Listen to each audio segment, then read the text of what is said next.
hello guys, welcome to my YouTube channel. ඉතින් කොහොමද ඔයාලා හොඳින් ඉන්නවා කියලා හිතනවා.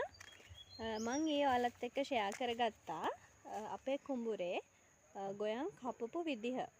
ඉතින් මම අද ඔයගොල්ලොත් එක්ක ෂෙයා කරගන්න යන්නේ ගොයම් පාගපු විදිහ. ඉතින් මම හිතනවා ඔයාලා දිගටම vlog එකත් එක්ක එකතු වෙලා ඉඳී කියලා.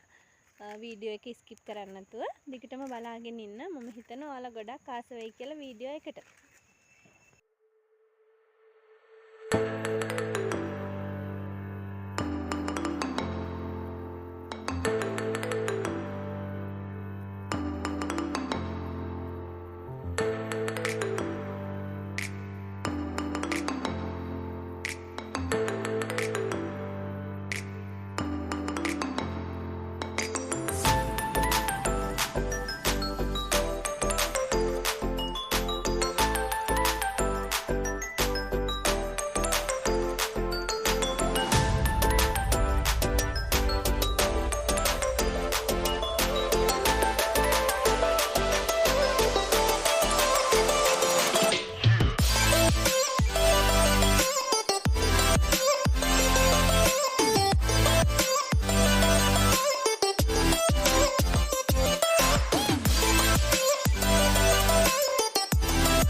For watching.